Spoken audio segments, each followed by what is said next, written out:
ماہ سیام رمضان المبارک کی شب برکتیں، رحمتیں، کرم نوازیاں، اجالے اور روشنیاں لیے جلوہ فراز ہے، اور آج تقوی کے عنوان سے کچھ باتیں آپ کے سامنے رکھنے کی کوشش کروں گا۔ اللہ جل شانہ میری زبان پر کلمۃ الحق جاری فرمائے۔ کتاب رحمت قرآن مجید میں بار بار تقوی اختیار کرنے کا حکم نامہ اہل ایمان کے نام موجود ہے۔ تقوی ہے کیا؟ اس کا لغوی معنی تو بچنا، ڈرنا اور محتاط رہنا ہے، لیکن اصطلاح شریعت اسلامیہ میں اللہ کے حکموں کو بجا لانا اور اس کی نافرمانی سے اپنے آپ کو بچانا تقوی کہلاتا ہے۔ کسی نے کہا کہ تمہارا رب جہاں تمہیں دیکھنا چاہتا ہے تم وہاں پائے جاؤ، اور جہاں وہ نہیں دیکھنا چاہتا وہاں تم نہ پائے جاؤ، تو یہ تقوی ہے۔ حضرت کعب احبار رضی اللہ تعالی عنہ سے پوچھا گیا کہ آپ پچھلی کتابوں کے عالم بھی ہیں، قرآن مجید کو بھی آپ نے پڑھا ہے، تو آپ بتائیے کہ تقوی کیا ہے؟ تو آپ نے سوال کرنے والے سے کہا، کبھی آپ ایسی وادی سے گزرے ہیں جہاں کانٹے دار جھاڑیاں ہوں؟ تو کہا کئی بار گزرا ہوں۔ تو کہا پھر کیسے گزرے؟ کہا میں اپنے دامن کو سمیٹ لیا کہ ایک ایسی وادی سے میرا گزران ہو رہا ہے جہاں کانٹے دار جھاڑیاں ہیں، تو کوئی کانٹا میرے دامن سے الجھ نہ جائے اور میرا لباس تار تار نہ ہو جائے۔ تو حضرت کعب احبار فرمانے لگے کہ تقوی بھی اسے ہی کہتے ہیں، دنیا میں رہ کر کے اس طرح سے زندگی بسر کی جائے کہ گناہوں سے دامن داغدار نہ ہونے پائے۔ اس دنیا میں رہنا بھی ہے، لیکن اس دنیا کی شرور سے اپنے آپ کو بچانا بھی ہے، دنیا کے اندر موجود فتنوں سے اپنے آپ کو محفوظ رکھنا ہے، نفس اور شیطان کے مکر و فریب سے اپنی حفاظت کرنی ہے، اپنے دامن کو داغدار نہیں ہونے دینا، اپنے دامن کو پھٹنے نہیں دینا، اپنے ضمیر کی چادر پہ داغ نہیں لگنے دینا، اپنے باطن کی صفائی اور ستھرائی اور پاکیزگی اور عفت کا خیال رکھنا ہے، دنیا میں رہ کر کے بھی دنیا کی غلاظتوں سے اپنے آپ کو محفوظ رکھنا تقوی کہلاتا ہے۔ کہا اس دنیا میں اس طرح رہو جس طرح کشتی پانی میں رہتی ہے، پانی میں رہنے کے باوجود اپنے اندر پانی نہیں آنے دیتی، چونکہ اگر کشتی پانی میں رہے تو خیر ہے، خود بھی تیرے گی اور اپنے اوپر بیٹھے سواروں کو بھی کنارے تک لے جائے گی، لیکن اگر پانی کشتی میں داخل ہونا شروع ہو گیا تو خود بھی ڈوبے گی اور جو اس کے اوپر سوار ہوں گے وہ بھی ڈوب جائیں گے۔ اس لیے تم دنیا میں رہو تو خیر ہے، لیکن دنیا اگر تمہارے اندر اتر آئی تو پھر کچھ باقی نہیں بچے گا۔ من نظر الی الدنیا نظر الحب اخرج اللہ تعالی من قلبہ نور الیقین والزہد، جو دنیا کو محبت کی نظر سے دیکھتا ہے اللہ اس کے دل سے زہد اور تقوی کے نور کو کھینچ لیتا ہے۔ اس لیے اس دنیا میں رہ کر کے بھی اس دنیا سے اپنے آپ کو محفوظ رکھنا ہے، اپنی ضرورت کا ضرور رزق جمع کریں، ضرورت سے زائد کمائیں تو ساتھ یہ نیت جڑی ہو کہ معاشرے کے وہ لوگ جو کمانے کی اہلیت نہیں رکھتے میں ان کی ضرورت کو پورا کروں گا، تو یہ دنیا نہیں یہ دین ہوتا ہے۔ لیکن جب خواہشات انسان کو یوں گھیر لیتی ہیں اور وہ اپنے خالق سے غافل ہو کے اس دنیا کو مقصود بنا لیتا ہے تو پھر وہ اپنے اندر اور اپنے باطن کو خراب کر بیٹھتا ہے۔ تو کعب احبار فرمانے لگے کہ تقوی یہ ہے کہ تم اپنے آپ کو جس طرح کانٹے دار جھاڑیوں کے اندر سے گزارتے ہوئے دامن بچاتے ہو، اور کوئی کانٹا تمہارے دامن سے الجھ کر تمہارے دامن کو تار تار نہ کر دے، تمہارا دامن پھٹ نہ جائے، تو احتیاط سے گزرتے ہو، تو دنیا میں بھی یوں محتاط رہو اور اپنے آپ کو گناہوں سے آلودہ نہ ہونے دو۔ حضرت سیدنا علی المرتضیٰ رضی اللہ تعالی عنہ سے تقوی کے حوالے سے دریافت کیا گیا تو آپ نے بڑی جامع تعریف ارشاد کی۔ فرمایا کہ تقوی کیا ہے؟ فرمایا کہ تقوی یہ ہے کہ تم اللہ سے ڈرتے رہو، خوف خدا تمہارے سینے میں موجود رہے، قرآن مجید پر تمہارا عمل رہے، اور تم جو میسر آئے اللہ کی طرف سے اس پر تم قانع ہو، کم پر بھی قناعت تمہارا مزاج ہو۔ اور چوتھی چیز ارشاد فرمائی کہ تم آخرت کی تیاری میں اپنے آپ کو مصروف رکھو۔ یہ 4 وصف اگر تمہارے اندر موجود ہیں تو تم متقی کہلاؤ گے۔ سب سے پہلا وصف کیا ہے کہ اپنے آپ کو اللہ جل شانہ کے خوف میں مبتلا رکھو، اللہ کا ڈر تمہارے سینے میں موجود رہے۔ اللہ کا ڈر کس معنی اور کس مفہوم میں ہونا چاہیے؟ عمومی طور پہ بندہ جس شے سے ڈرتا ہے اس سے وحشت بھی کرتا ہے، اس سے نفرت بھی کرتا ہے۔ سانپ سے ڈرتا ہے، بچھو سے ڈرتا ہے، اور موذی جانوروں سے خوف زدہ ہوتا ہے، لیکن اگر ہتھے چڑھ جائیں تو انہیں چھوڑتا بھی نہیں، بلکہ ہمیں تو حکم دیا گیا اقتل الموذیہ قبل ان یوذیہ، قبل اس سے کہ موذی تم کو ایذا دے تم اس کا خاتمہ کر ڈالو، اگر تمہارے بس میں ہو تو تم انہیں مار ڈالو۔ تو عمومی طور پہ بندہ جس سے ڈرتا ہے اس سے نفرت بھی کرتا ہے، لیکن اللہ سے بندہ ڈرتا بھی ہے، اس سے محبت بھی کرتا ہے۔ تو یہ ڈر پھر کس مفہوم میں ہوا؟ تو کچھ اشیاء سے، کچھ لوگوں سے ڈر ان کے گزند کی وجہ سے ہوتا ہے، لیکن یہ ڈر جو اللہ کا بندہ مومن کے دل میں ہے یہ محبت کا ڈر ہے۔ جب کوئی کسی سے پیار کرتا ہے تو اس کی ناراضگی سے ڈرتا ہے، وہ روٹھ نہ جائے، وہ ناراض نہ ہو جائے۔ میری زندگی کا سارا سرمایہ تو اس کی خوشیاں ہیں، اس کی خوشی میری زندگی کا جمال ہے، اور اگر وہ روٹ گیا تو میری زندگی اجڑ جائے گی، میری زندگی کا سارا نور ختم ہو جائے گا، میری زندگی کی ساری خوشیاں ختم ہو جائیں گی۔ تو اللہ سے ڈرنے کا مفہوم بھی یہی ہے کہ جب بندہ اس سے پیار کرتا ہے، اور مومن کی شان ہے والذین آمنوا اشد حبا للہ، جو اہل ایمان ہیں وہ سب سے زیادہ اپنے رب سے محبت کرتے ہیں، ٹوٹ کے چاہتے ہیں اپنے رب کو۔ تو جب اتنی محبت کرتے ہیں اپنے رب سے تو وہ ڈرتے ہیں کہ کہیں ہمارا رب ہم سے روٹ نہ جائے، ہمارا رب ہم سے ناراض نہ ہو جائے۔ تو یہ احساس جب انسان کے ساتھ ہمیشہ جڑا رہے گا کہ میرا اللہ مجھ سے ناراض نہ ہو جائے، تو پھر اس کی زندگی کتنی خوبصورت ہوگی اور وہ گناہوں سے کیوں نہیں بچ پائے گا۔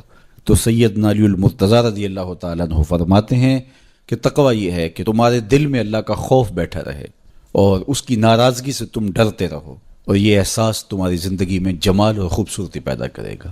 دوسری بات، قرآن مجید پر تمہارا عمل ہو۔ جب کتاب اللہ تمہاری رہنما بن جائے اور تم اپنی زندگی کے سارے عمل کتاب اللہ کی بتائی ہوئی تعلیمات کے مطابق کرو گے تو پھر اس کا عملی نتیجہ تو خوبصورت ہوگا۔ جب تھیوری اچھی ہوگی تو پریکٹیکل بھی اچھا آئے گا۔ جب تم قرآن کے بتائے ہوئے طریقے کے مطابق زندگی بسر کرو گے تو کیسے نہیں ہوگا کہ تمہاری زندگی خوبصورت زندگی ہوگی اور تم کامیاب اور بامراد اور خوش نصیب شخص قرار پاؤ گے۔ اس لیے قرآن مجید پہ عمل اپنی زندگی میں لازم کر لو۔ یہ تمہارے رب نے تمہارے نام رسول کریم صلی اللہ علیہ وآلہ وسلم کی وساطت سے ایک پیغام بھیجا ہے، مکمل ضابطہ حیات ہے، دستور زندگی ہے۔ اس کتاب سے وابستگی، دل بستگی، تعلق خاطر تمہیں کبھی رسوا نہیں ہونے دے گا، تمہیں کبھی بے مراد نہیں ہونے دے گا، تمہیں کبھی نقصان میں نہیں پڑنے دے گا، تمہیں ناکام نہیں ہونے دے گا۔ تم ہمیشہ سرخرو ہوگے، کامیاب ہو جاؤ گے، بامراد رہو گے، عزتیں اور وقار تمہارا مقسوم ہوگا اگر اس کتاب کے ساتھ تمہارا تعلق مضبوط ہوا۔ تیسری بات، جو تمہیں میسر ہو اس پر قناعت کرو۔ میسر پر قناعت کرنے کی عادت بن جائے تو زندگی کی تلخیاں ختم ہو جاتی ہیں۔ عمومی طور پہ ہمیں اتنا کچھ اللہ نے عطا کیا ہوا ہوتا ہے، لیکن اس کے باوجود ہم سکون میں نہیں ہوتے، اس لیے کہ ہم ایک ہدف طے کرتے ہیں اور اس کی طرف ہم بڑھتے ہیں۔ تو میسر کا جو سرور ہے، میسر کا جو لطف ہے، اس کو حاصل کرنے کی بجائے جو میسر نہیں ہے اس کی تگ و تاز کے اندر ہم اپنے آپ کو پگھلا رہے ہوتے ہیں۔ تو اس لیے ہم جب اللہ کے دیے گئے پر قناعت کریں گے، ہاں آپ زیادہ کی کوشش کر سکتے ہیں اس نیت کے ساتھ کہ میں دوسرے ضرورت مندوں کی ضرورت بھی پوری کروں، لیکن اطمینان آپ کو یہ ہونا چاہیے کہ جو مجھے میسر ہے، یہ میرا مقدور تھا، یہ مجھے مل گیا، اور اگر میرا مقدور کوئی اور بھی ہوا تو وہ بھی مجھے مل جائے گا، اور ملے گا تب جب اس کا وقت ہوگا، وقت سے پہلے نہیں ملے گا۔ جب ہم اپنے مقدور کو وقت سے پہلے حاصل کرنے کی کوشش کرتے ہیں تو پھر زندگی میں تلخی بھر جاتی ہے، ہم بے چین ہو جاتے ہیں کہ وہ مل کیوں نہیں رہا، میاں وہ کیسے ملے، اس کے ملنے کا بھی وقت ہی نہیں آیا ہے، تو ہم ایک اضطراب میں مبتلا ہو جاتے ہیں، بے چین ہو جاتے ہیں۔ اور اگر ہم یہ یقین کر لیں کہ ہمارے مقدور کا ہمیں جب وقت ہوگا تو ضرور ملے گا، تو پھر زندگی کے اندر ایک طمانینت پیدا ہو جائے گی۔ تو جو تھوڑا میسر ہے، جو زیادہ میسر ہے، اس پر ہم مطمئن ہونے کی عادت پیدا کر لیں۔ سیدنا علی المرتضیٰ رضی اللہ تعالی عنہ سے ہی مروی حضور کا ایک فرمان ہے، جو اللہ کے دیے گئے تھوڑے رزق پہ راضی ہو گیا، اللہ اس کے تھوڑے عملوں پہ راضی ہو جائے گا۔ تو قناعت کا جوہر نصیب ہو جائے تو پھر زندگی سوکھی بھی ہو جاتی ہے اور تقوی کی دولت بھی نصیب ہو جاتی ہے۔ چوتھی چیز سیدنا علی المرتضیٰ رضی اللہ تعالیٰ عنہ فرماتے ہیں، یہ ہے کہ تم آخرت کی تیاری میں لگے رہو۔ تمہارا جب ہدف وہ ہے کہ میں ایک دن اللہ کے حضور پیش ہونا ہے اور اپنے سارے اعمال کی جواب دہی اور سارے اعمال کا حساب میں نے اس کے حضور پیش کرنا ہے، تو پھر تم پھونک پھونک کے قدم رکھو گے، حزم و احتیاط سے زندگی گزارو گے، اور تقوی نام ہی حزم و احتیاط کا ہے۔ تقوی نام ہی زندگی کو منظم اور مرتب کر کے اللہ کے حکموں کو بجا لانے کا ہے۔ حضرت شیخ احمد شیخ مجدد الفسانی علیہ رحمہ فرماتے ہیں کہ تقوی دو چیزوں سے عبارت ہے، ایک اللہ کے حکموں کو بجا لانا اور ایک اللہ کی منع کردہ چیزوں سے اجتناب کرنا۔ اور بڑی خوبصورت بات آپ نے کی، فرمایا اللہ کے حکموں کو بجا لانا، اس کی اطاعت اور فرما برداری کرنا، یہ تو فرشتے بھی کرتے ہیں اور انسان بھی کرتے ہیں، لیکن وہ چیزیں جو منع کی گئی ہیں ان سے رک جانا تو یہ کام صرف انسانوں کا ہے، چونکہ فرشتوں کے اندر تو یہ چیز ہی موجود نہیں ہے، ان کے اندر خواہشات رکھی ہی نہیں گئی جن سے وہ رک جائیں، آرزوئیں رکھی ہی نہیں گئیں جن سے وہ باز آ جائیں، تو وہ تو اللہ کی عبادت کرتے ہیں، ذکر و فکر میں لگے ہیں، طاعت اور فرما برداری میں لگے ہیں، اور ان امور سے رکنے کا ان کا باب ہی نہیں ہے، تو یہ حضرت انسان کا کام ہے کہ وہ ان امور سے منع ہو جائے جن امور سے ان کے رب نے انہیں منع کیا ہے۔ تو یہ شے حضرت انسان کو ممتاز کرتی ہے اور تقوی کے حصول کا ذریعہ اور ضامن بنتی ہے۔ اللہ جل شانہ کے منع کردہ کاموں سے رک جائے اور اس کے حکموں کو بجا لانے کی کوشش میں لگا رہے، یہ تقوی کہلاتا ہے۔ بعض نے یہ کہا کہ انسان کے جو ظاہری اعمال ہیں اور انسان کے جو باطنی اعمال ہیں، ان دو اعمال کو دو حصوں میں تقسیم کیا، تو کہا کہ جو باطن کے اعمال ہیں وہ تقوی کہلاتے ہیں۔ آپ کوئی نیک عمل کرتے ہیں تو ظاہر ہے کہ وہ امتثال امر کے طور پہ آپ وہ کام بجا لا رہے ہیں، لیکن اب آپ دل سے بھی رکے ہوئے ہیں اس کام سے، تو یہ آپ کے دل کا عمل ہے اور یہ تقوی کہلاتا ہے۔ قرآن مجید میں اللہ تعالیٰ نے ایک مقام پہ ارشاد فرمایا، جو اللہ کی نشانیوں شعائر اللہ کی تعظیم کرتے ہیں تو یہ دل کا تقوی ہے۔ تو تقوی کا تعلق پھر جڑ جاتا ہے دل سے۔ میرے اور آپ کے آقا و مولا حضور نبی رحمت صلی اللہ علیہ وآلہ وسلم نے ارشاد فرمایا، التقوی ہا ہونا، التقوی ہا ہونا۔ حضور نے اپنے سینے کی طرف اشارہ کر کے کہا، تقوی یہاں ہے، تقوی یہاں ہے۔ تو تقوی کا مرکز انسان کا دل ہے۔ ایک حدیث پاک میں آیا جو صحیح مسلم میں موجود ہے کہ ان اللہ لا ينظر الى صورکم واموالکم، اللہ تمہاری صورتوں کو نہیں دیکھتا، اللہ تمہارے مالوں کو نہیں دیکھتا کہ کون کتنا خوبصورت ہے، کس کے پاس کتنی دولت ہے، نہ تمہاری صورتیں دیکھتا ہے، نہ تمہارے بنگلے دیکھتا ہے، نہ تمہاری جائیدادیں دیکھتا ہے، نہ تمہارا بینک بیلنس دیکھتا ہے۔ اسے تمہاری صورتوں سے غرض نہیں ہے، اسے تمہارے اموال سے سروکار نہیں ہے۔ وَلَٰكِن يَنظُرُ إِلَىٰ قُلُوبِكُمْ وَأَعْمَالِكُمْ، وہ تمہارے دل دیکھتا ہے اور تمہارے عمل دیکھتا ہے۔ تمہارے کپڑے پھٹے پرانے ہیں، جھونپڑے میں رہتے ہو، لیکن عمل خوبصورت ہیں۔ تمہارا قلب سلیم ہے، اس دل میں اللہ کی محبت، اللہ کا پیار رکھا ہے، اللہ جل شانہ کے محبوب کا پیار رکھا ہے، تو وہ دل خوبصورت ہے۔ تو تمہارے لباس پھٹے پرانے کیوں نہ ہو، تمہارے رہنے کی جگہ انتہائی ناآسودہ کیوں نہ ہو، لیکن تمہارا دل اچھا ہے، تمہارے عمل اچھے ہیں، تو تمہارے رب کو یہ پسند ہے۔ تو تقوی کا مرکز تمہارا قلب ہے، تمہارا دل ہے۔ تو دل کی پاکیزگی، دل کی صفائی، دل کی ستھرائی، یہ اللہ جل شانہ کو محبوب ہے۔ ہم عمومی طور پہ اپنے ظاہر کو سنوارنے میں لگے رہتے ہیں اور باطن ہمارا میلا کچیلا ہی رہتا ہے۔ ہمارا رب ہم سے اس بات کا تقاضا کرتا ہے کہ تمہارا دل بھی ستھرا ہونا چاہیے، تمہارا دل بھی پاک ہونا چاہیے۔ باہو علیہ رحمہ فرماتے ہیں کہ دل کالے نالوں منہ کالا چنگا، جے کوئی یہ رمز پچھانے ہو۔ تو اصل تو پاکیزگی، طہارت، صفائی، عفت قلب کی ہے۔ تو اس لیے اللہ تعالیٰ جل شانہ نے مومنین کے قلوب کی پاکیزگی، طہارت اور صفائی اور عفت کا تقاضا اہل ایمان سے کیا ہے۔ اللہ جل شانہ نے بندوں کو جو عزت عطا کی ہے تو اس کا معیار تقوی کو قرار دیا۔ کون کتنا معزز ہے یہ اس کی دولت سے نہیں ناپا جا سکتا، اس کے قبیلے اور اس کے خاندان سے نہیں جانچا جا سکتا، اس کے لباس سے آپ یہ اندازہ نہیں کر سکتے کہ یہ معزز شخص ہے۔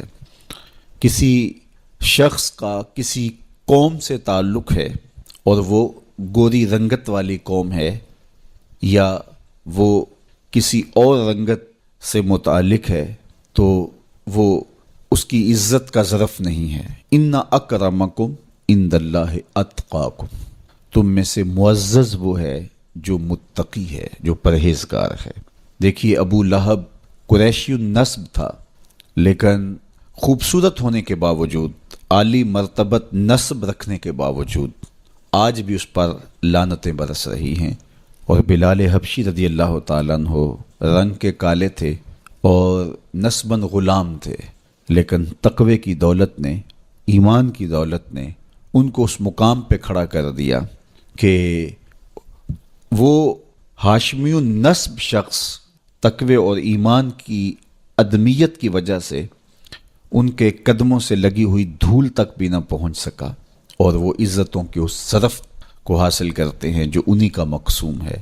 تو اسلام نے شرف کا معیار، عزت کا معیار تقوی قرار دیا ہے۔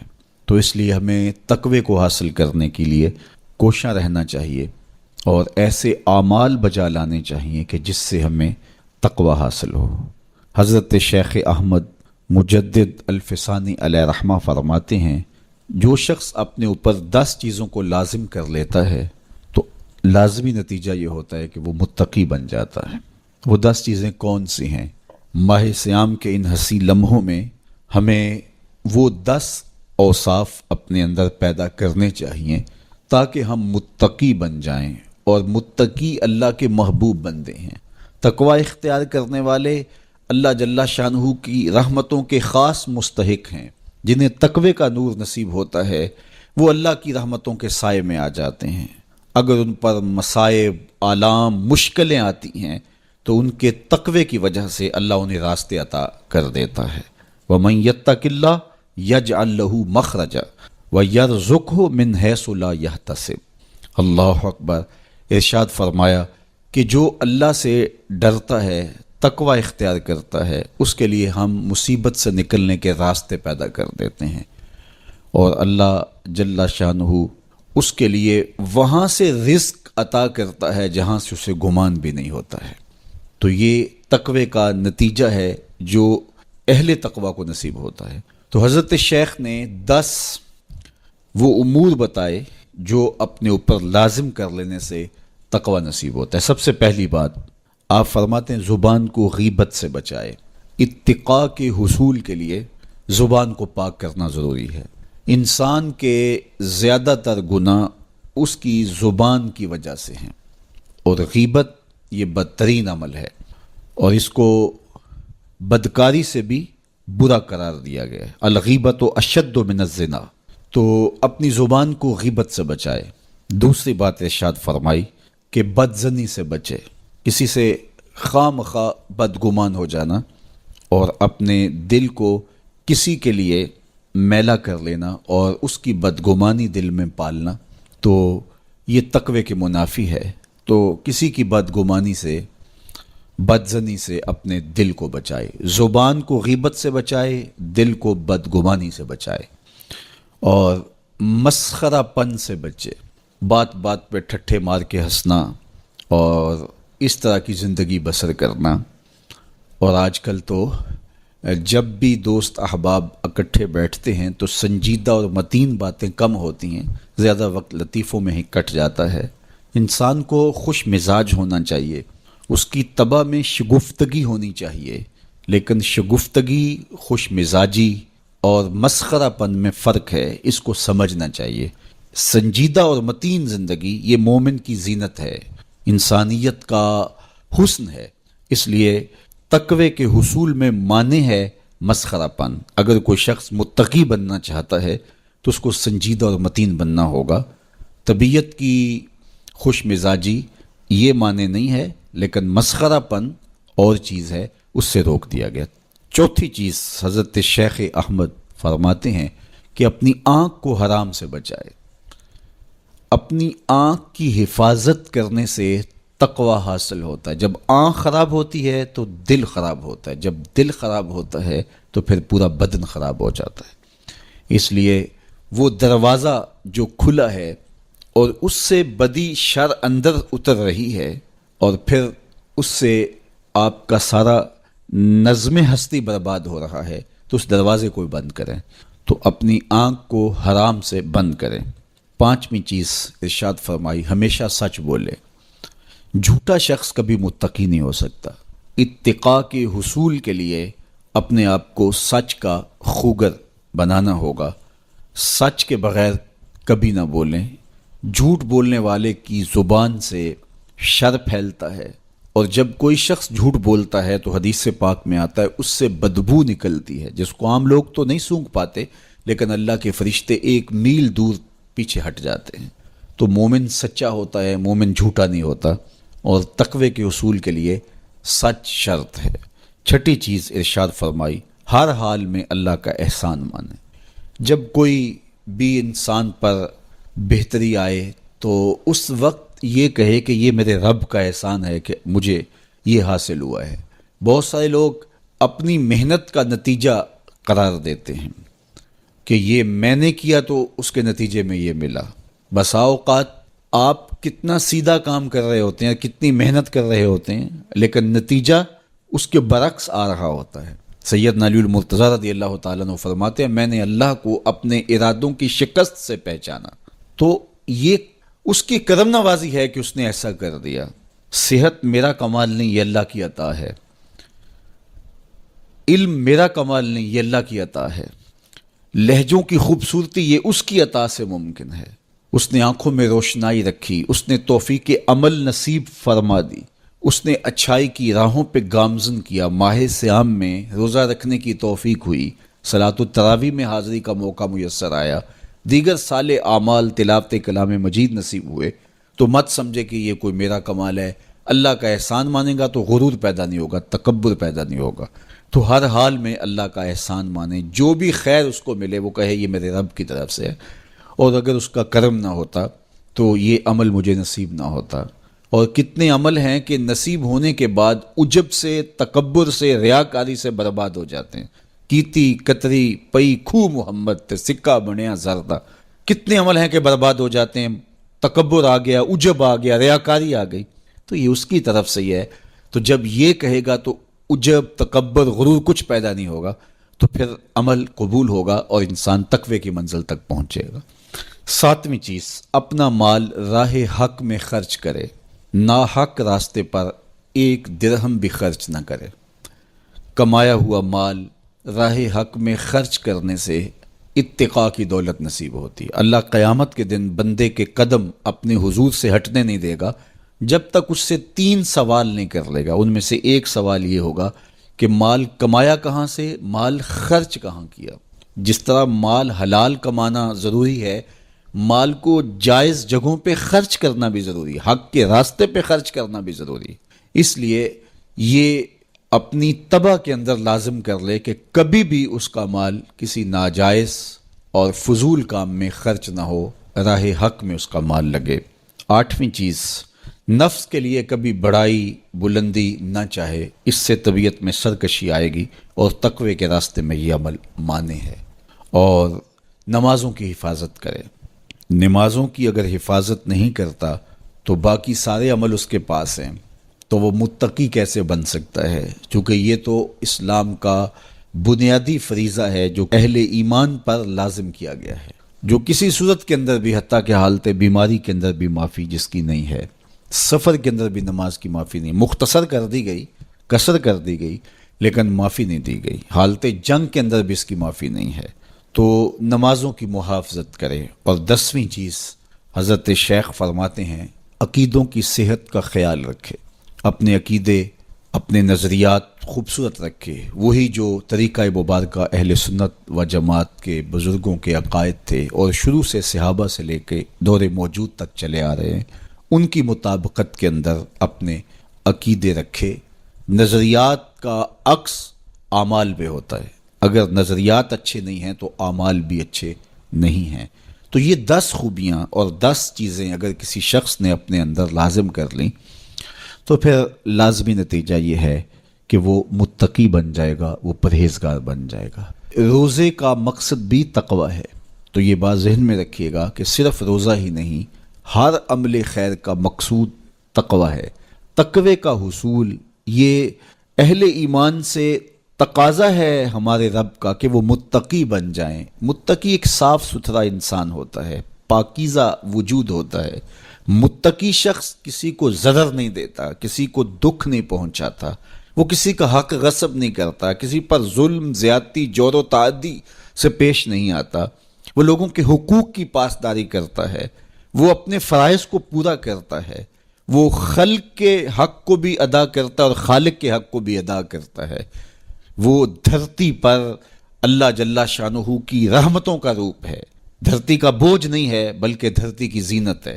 تو ایسے پاکیزہ وجود یہ مقصود ہیں شریعت کے، اس لیے ہمیں تقوی ہر صورت میں حاصل کرنا چاہیے۔ قرآن مجید میں تقریباً 258 مرتبہ تقوی کو اختیار کرنے کا مختلف صیغوں کے ساتھ حکم دیا گیا ہے۔ تو اب آپ اندازہ کیجئے یہ کتنی اہم شے ہے جس کا تقاضا اہل ایمان سے کیا گیا ہے۔ تو اللہ جل شانہ کی بارگاہ میں میری دعا ہے جملہ ناظرین کے لیے، ناظرات کے لیے، آپ سب لوگوں کے لیے، اپنے لیے، اپنے ساتھ جڑے ہوئے تمام لوگوں کے لیے کہ اللہ سب کو اتقاء کی دولت نصیب کر دے۔ یہ زندگی بے مقصد نہ گزر جائے۔ ہم جس مقصد کے لیے آئے ہیں ایسا نہ ہو کہ ساری زندگی گزار کے چلے جائیں اور خالی دامن لے کے اللہ کے حضور پیش ہوں۔ نہیں، اس دامن کو تقوی کے نور سے بھر کر اس کے حضور پیش ہوں، لیکن اس کے فضل پہ آس ہو، مغرور نہ ہونا، جو میسر آ جائے اس کو اللہ کا احسان سمجھنا، اور اس کے حضور کہا مالک مجھ سے تو یہی ہو سکا ہے، اور یہ بھی میری کوتاہیاں اور میری کمزوریوں کے ساتھ ہے سب کچھ، تو اپنے کرم سے میرے پہ رحم فرما۔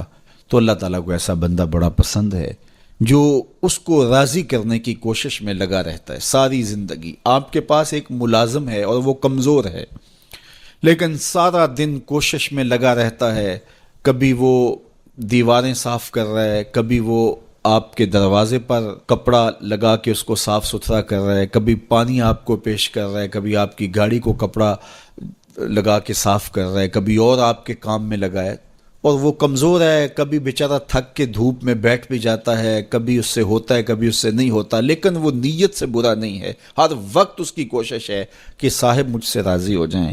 تو آپ اس کی بہت ساری کوتاہیاں معاف کر دیتے ہیں. وہ کہتے ہیں یار کمزور ضرور ہے لیکن نیت کا ماڑا نہیں ہے. تو یار اگر ہم نیت کے ماڑے نہ ہوں، ساری زندگی اللہ کو راضی کرنے کے لیے گزار دیں، تو وہ بھی تو دیکھ رہا ہے یہ میرا بندہ ہے. میرے شیخ کامل کا ایک شعر مجھے ابھی یاد آیا کہ دلوں میں بری نہیں نہ نیتوں بری میں، دلوں میں بری نہیں نہ نیتوں بری میں، گناہ میں تو ہو جاندے لاچاریاں نو. اگر پھر بھی کوئی گناہ ہو جائے تو اللہ کریم ہے، رؤوف ہے، معاف کرنے والا ہے. تو تقوی کا یہ بھی نتیجہ ہے، اس کا ثمرہ ہے کہ آپ سے گناہ سرزد ہو جائے تو آپ کو فوراً توفیق توبہ مل جاتی ہے. اگر یہ صالح اعمال آپ بجا لاتے ہوں تو زندگی کے اندر گناہوں کا سرزد ہونا ممکن ہے، لیکن متقی شخص سے گناہ سرزد ہو جائے تو وہ فوراً رجوع اللہ کرتا ہے، فوراً اس کو توفیق توبہ نصیب ہو جاتی ہے. اس کو کھٹکنے لگتا ہے کہ مجھ سے کچھ ہو گیا ہے، تو وہ بے چین ہو جاتا ہے. تو آئیے میں اور آپ اپنی زندگیوں میں تقوی کے نور کو بھر لیں